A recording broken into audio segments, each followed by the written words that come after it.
Hello, my dear students. Hope you enjoy the part first, the Green Revolutions, Chapter 15, Class 9th, Improvement of Food Resources. Now we are going to be discuss about it's a part 2, Chapter 15, Improvement of Food Resources, Class 9th. Okay, the subtopic over here is the production of a crops. It means in agriculture how we are going to be enhance our agriculture and what are the challenges we are going to be face over here. Here are some new terms which are going to be introduced here, which is important as per your examinations. That is difference between the micronutrients and the macronutrients. Okay, these are related to the agriculture as well and related to the our body as well. Right now we are talking about the agriculture or the field. Okay, micronutrients. For the plant, they are required in very large quantity. Microelements in opposite, they are required in small quantity. Second point, concentration of the each macronutrient in plant is more than the 1 mg per gram. It is an important fact you have to be learned in a proper way of dry matter. I am going to be again concentrate on this point. Concentration of the each macronutrients in plant should be more than 1 mg per gram of its dry matter. What do you mean by the dry matter? When just we put a leaf or any part of the plant in the sun, and if there will be no water and it has become shrinked, waterless, then that is called the dry matter. It means we are not going to attain the weight, the water molecules inside it. Okay, so we are going to be working on this one. 1 mg per gram it should be there, whereas the concentration of the micronutrients is quite less from the 1 gram of their 1 milligram of their dry matter. Okay, they take part in the building body parts and the different protoplasmic structure of the plant. Protoplasmic structure like a xylem, the phloem, so many cells which are working, especially the living cells. Micronutrients, these have no such functions, right? They have no significant role in the xylem enzyme activity and the electron transport system. It is a part of the transport system. It is a part of electron transport system from the photosynthesis. So you are just learn over here. They are involved in the enzyme activity and the electron transport system. Most important is here examples. Macronutrients which are required in a more amount, that is nitrogen, phosphorus, potassium, calcium, magnesium, sulfur, right? The example of the micronutrient, it means plant needed in a very less amount. These are the iron, manganese, boron, zinc, molybdenum, chlorine, etc. I'm completely directly come to the point, okay, which are useful for your examination. I'm not talking about a simple things which is not so useful for you. Now, what is the difference between the compost and vermicomposting? Compost, you know very well, all the organic material which we are going to decompose with the help of microorganisms, right? And we make the compost from it, and which is used for the agriculture field, right? Where's the vermicompost? The same compost we are just adding over here some animals like rat worms, like some bacteria, like some like earthworm. Okay, so and these are take 1 to 2 months to prepare. It means they take little less time, right?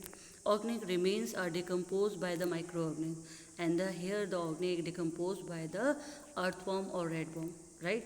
It's very simple. You can learn very easily. Okay, we are going to topic. Here, what is the manure? Manure is completely a natural fertilizer. Okay, it is made by the organic material. Organic material means the waste of a plants or animal. It is made by this one, and it is done by decomposed by the microorganism, right? And it is very useful. It is not going to be harm to the plants. Where's the fertilizer? You have to be learn the difference between the manure and fertilizer pretty well manner. Fertilizers are the sources of the plant nutrients, okay, but it is made in factories, like, and made by the chemicals, okay. So main fertilizers which is supply over here, that is the nitrogen, phosphorus and potassium. So NPP, in short we are saying NPP, nitrogen, phosphorus and potassium, right? Now we are going to be difference between them. This is an important question. So difference between the manure and fertilizers, these are the natural, these are the human made. They contain a small amount of the essential plant nutrients. They have very rich amount of essential nutrients, NPP, nitrogen, phosphorus and potassium. They added in the great amount. It means they need the large amount of manure one time. Whereas fertilizers is a low amount we can do it. Okay, these are not added the humus inside the soil.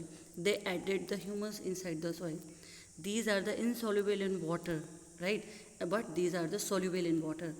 If anyone you can see the crop after the fertilizers, when we are put on the fertilizers in the agricultural field, after that it is very required to do the irrigation. Why? Because they are very heatable.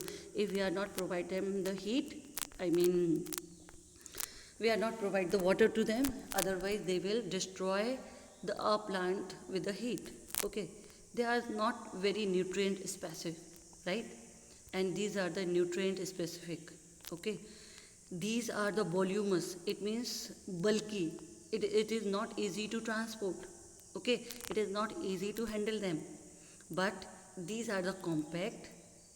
We can transport and concentrate and store very easily and apply the crop very easily. Manure is the cheap in preparing the rural home or field, with the fertilizers are the costly and they are prepared in the factories. It's very important. If you are learned it properly, definitely it will come into the 3 marks field. Now we are talking about the cropping pattern. The cropping pattern is how we put the crops in the field. That is called the cropping method. We have a 3, already in 8th class you read about it. 3 types: mixed cropping, intercropping and the crop rotations. So I am going to be revised for you. Mixed cropping, when in a field, okay, 2 or more crops we are going to do in same field, that is called mixed cropping. I mean 1 or 2 or 3 crops are mixed together in a same field in a same season, that is called the mixed cropping. For example, we take wheat and gram, wheat and mustard, sunflower and a groundnut. Here this is very important to learn the examples. The crop rotation, the crop rotation is slightly different. The crop rotations, we rotate the crop. I mean 1 year that is another crop, and another year there is a different crop. Maybe 1 year that is a protein crop, another year we are using carbohydrate crop. So they can fulfill the nutrients of the field, right? So at that time we rotate the crop every year. That is called intercropping. That is called crop rotation.